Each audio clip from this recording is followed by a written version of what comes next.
Anything you can imagine, I can create. Blue Beetle was directed by Angel Manuel Soto, who did Charm City Kings, written by the person that brought us Miss Bala, and is based on the popular DC comic book character, Blue Beetle. I say popular that way because, according to a lot of people that I've talked to that know about these characters, the DC characters, the Marvel characters, that kind of stuff, Blue Beetle is more second tier, and some have even said third tier, so I don't know really who to believe. I'm not familiar with the comic book, graphic novel, origin, timeline, all that stuff. I saw the trailers and was like, okay, this looks all right, I guess. It looks more like something that should have come out about, 10 or so years ago. But nevertheless, they're going to completely reset the DCEU, and why not release this, Warner Brothers said, because it was originally supposed to go on HBO Max, now Max, and then they saw, hey, wait a second, movies are doing better, the Batman did well, Black Adam didn't do all that great, but maybe this movie will exceed expectations. And considering that expectations, I don't think were super, super high for this. They have nowhere to go but up. So, yeah, $120 million budget, possibly some more for the marketing. And they were like, let's try to earn some of our money back instead of shoving it out on HBO Max. They already canceled Batgirl and pissed people off, so let's see how Blue Beetle does. So, the plot, such as it is, has Jamie Reyes, played by Zolo Maraduena. I really goddamn hope I got that right. He is a college-educated young man, the first of the Reyes family tree to graduate college. He comes back, his sister, Magaro, who is in Hocus Pocus 2, Melissa Escobedo. I'm really trying hard with these names. It's a very Hispanic-heavy cast, and that's great. It's a great drive. It shows how family is really, really important. And let's just say the siblings don't exactly totally get along. They kind of do, they kind of don't. And you have other family members, Adriana Barraza, who plays the mother, and then you have the the dad Alberto, and then you have the mother Nana. There was some good there was some good casting here. Some familiar faces for people that have paid attention to movies over the years, and also George Lopez. Yeah. Not exactly a big fan of George Lopez. I mean, I'm not talking as a person. I just think his stand-up was very one-note, and his comedy, not all that great. And if you're not a fan of George Lopez's comedy, you might not like some aspects of this because they give him far more screen time than they probably should. If you're a fan of that sort of thing, then there you go. So yeah, Jamie Reyes, he finds out once he gets back that his family is going to be pushed out of a certain area because of Cord Industries, led by Susan Sarandon. No, really, Susan Sarandon is one of the villains in this. I'm not fucking kidding. That's absolutely goddamn hilarious to me. I don't know why. But nevertheless, she also has a, somebody else in the family tree, Jenny Cord. Brana Marquezine. Probably totally butchered that. So she, she's one of the younger, more headstrong individuals, and her dad had the company, and now Susan Sarandon has taken over the whole goddamn thing, and she's got hired help, Hispanic hired help, after pushing them out of their houses or tripling the rent to flatten all this stuff, because she wants to take the power of this entity, this particular object, and do something, clearly for peaceful purposes with it. I mean, obviously you would do that, but let's just say this certain thing ends up in the hands of Jamie, and it latches on to him and gives him the powers, powers beyond his imagination, extraordinary, some powers that he can control, and also a voice in his head, voiced by Becky G. Becky G, and never mind, I'm just going to ignore that. I'm just going to ignore that part. Kajida. If I mispronounce any of this stuff, I do apologize. I just got out of the movie. But Becky G controlling me. There are certainly worse things to happen. So, how is Blue Beetle? How is Blue Beetle with all that and everything before I dive into any spoilers and any of that kind of stuff? It's all right. It's all right. As somebody that, again, is not necessarily a big superhero fan, I appreciate some of the Marvel offerings. The Batman was one of my favorite movies of last year, after I did not think that Robert Pattinson would do a very good job. And Zoe Kravitz is goddamn Catwoman. Fuck. Nevertheless, in this, I do want to say the girl who played Jenny, boy howdy. And this movie feels very safe, despite the fact that the fight scenes are supposed to be all crazy, and he has to learn how to use his powers, how to control him, what he can do, what he cannot. And also it's about family. The family element of this actually works, for the most part, except when George Lopez says stuff. Then I just want to turn my brain off because I don't find him funny. The grandma character is pretty entertaining. The dad character, Damien Alcazar, he's actually pretty good as well. But the movie feels disappointingly safe. And not just because they're resetting the DCU, not just because of that. It just feels disappointingly safe because it feels like you've seen this stuff before. Is it entertaining? At times it is. There are moments where I'm like, okay, that's going to be crowd pleasing. It isn't necessarily, some of these moments aren't for me, but the movie also follows a standard line. Jamie, fish out of water, ends up in a situation, has to discover this stuff, has to discover more about this scarab and all that and everything. And then from there, we have a superhero movie that the villains suck. I'm just going to say right now. Susan Sarandon really was phoning it in here. I don't think she was treating the material like it was beneath her. She just was phoning it in because, I'm sorry, the material wasn't all that good. The villains were standard. Some of the action was not very good. It did rely on a lot of heavy CGI. Not that I expected these people to do a whole lot of stuff, but the special effects weren't particularly good. There were a few moments where I was like, oof, that looks dicey. It doesn't look as bad as Green Lantern, but it still looks dicey. And it was what it was. It isn't a bad movie. It isn't a great movie. And again, if you are expecting something that peels back all the layers on the story, you're not really going to get that. There is a bond, of course, between Jamie and Jenny. And the thing is, it feels disappointingly safe because so many of the action scenes are like, oh, okay, this, or oh, this, or oh, there's this guy, or oh, there's this person, or oh, look, all these soldiers are coming around. And I don't know. It just, after a while, it kind of became noise. But the family aspect works. It's, again, not great.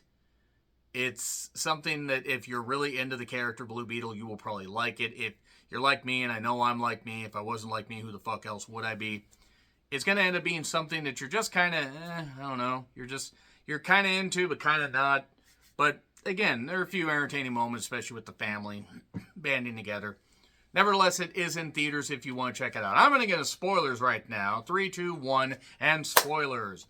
Yeah. Okay, so let's talk about it. So Jenny lost her dad. Her dad's alive. I just want to say that right there because there's a post-credit scene or a mid-credit scene where he's on a supercomputer and everything. I'm alive. Tell my daughter that I'm alive. Because he's got a bat cave-like thing, and that's where George Lopez says, Batman is a fascist. Remember when George Lopez was entertaining, for like 5 fucking minutes? That being said, the chemistry between Jamie, his dad, and his family in general works. That works. The thing is, though, Susan Sarandon, her character is so lacking depth. She's somebody that wants the scarab. She finds the scarab. She has the scarab. Jenny realizes she has the scarab, says, fuck, I need to get the scarab out of here. I sneak it in a burger box, and then it latches on to Jamie, burns his clothes off. We get a few moments where it's like, oh God, the suit came off of him, and now he's nude. Ah, ha, ha, ha, ha. And it flies him up into there, and everything. Becky G tells him what to do. She could tell me what to... Never mind, let's just move on from that. Let's just totally move on from that.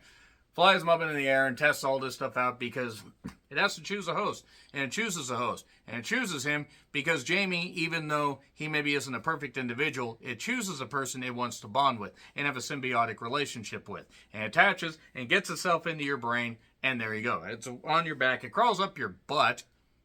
There's a funny moment there, I guess.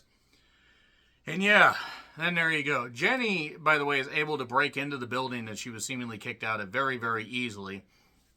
George Lopez has a whole bunch of, inventions that he has in this giant truck. They're going to be kicked out of their goddamn house, and I guess that doesn't matter because the house gets burned down at one point. The dad, who had heart issues before, unfortunately passes away.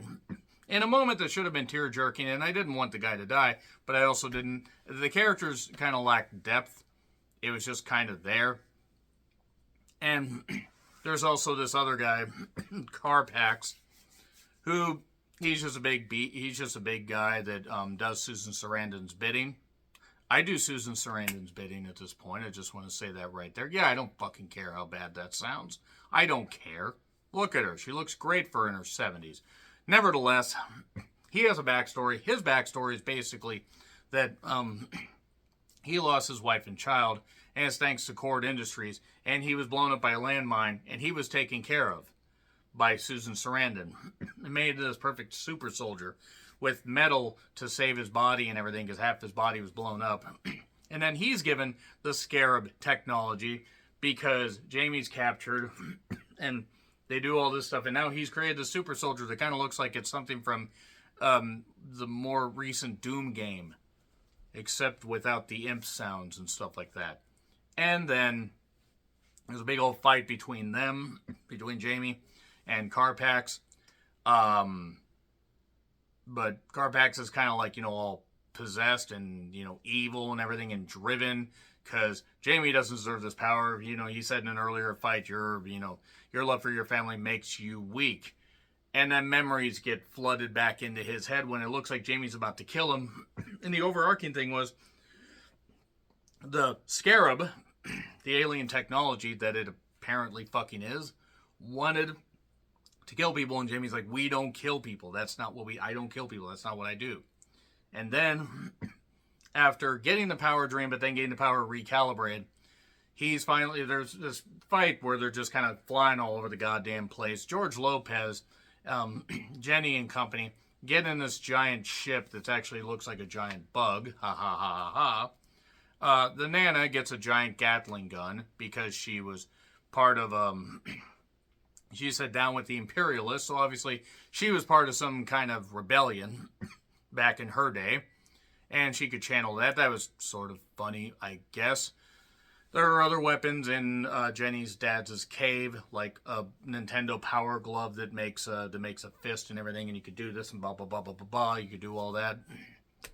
And from there, we just have some action and some fun, and it's all right, but a lot of it feels kind of like it's white noise. It isn't necessarily something that has a lot of stakes to it. And Jamie eventually does. It looks like he's going to kill Carpax, and then, Becky G says, no, we don't kill people. And then I'll give you his memories. Gives the memories, stuff I just told you about. And then he goes to stab, and then he stabs past him. Meanwhile, Susan Sarandon has all of this stuff. I know she had another name in the movie, but I don't give a shit because Susan Sarandon is a name that more people know. She has all the technology, the code. And then there's this other invention that Jenny used after she got captured when there was a cave collapsing because action-y. And she chews some bubble gum, and then it kind of becomes like a giant cocoon. And then they fly out while this helicopter explodes because pilots got shot because movie. And then Jenny steps on the goddamn phone, and Carpax realizes that he has done some bad things, but he appreciates family. He remembers. And he says, take care of your family. There's some Spanish subtitles, which was nice, because my 1 year of Spanish actually left me knowing more going in than I did going out. Like my Spanish teacher, though. She was cool. So nevertheless, we end with Carpax basically saying, as like after Susan Sarandon always said, it's for the greater good. He gets flashbacks, said, what if he gets killed? We'll just make another, all for the greater good. And then he drags her into the fire. Kind of like we're going Punisher style when John Travolta got drug in there. So from there, we then smash cut to the house still being burned down. And the family comes together because the one thing that you can say about Hispanic communities is they do come together. And when one hurts, everybody hurts. And it was about family, about all that. It was great. And the family's going to take care of the house. Jenny now controls Cord Industries because Susan Sarandon is fucking fried, and she's going to get back to the people, rebuild their house, and also she gave George Lopez a new truck. George Lopez is not funny in this, by the way. I just want to say that right now. And mid-credit scene and end-credit scene with a cartoon puppet thing that was from Mexico that I don't get. I don't get it at all. There are probably things that I didn't get. That's fine. It is what it is. So, C+, it's all right. It's just above average. It is what it is. I've seen worse. I expected worse, so I was pleasantly surprised. I thought it was all right. Anyway, C+. Agree, disagree, what I said, like, share, subscribe, Twitter handle in the description. I'm John Ricklin. I'll see you soon.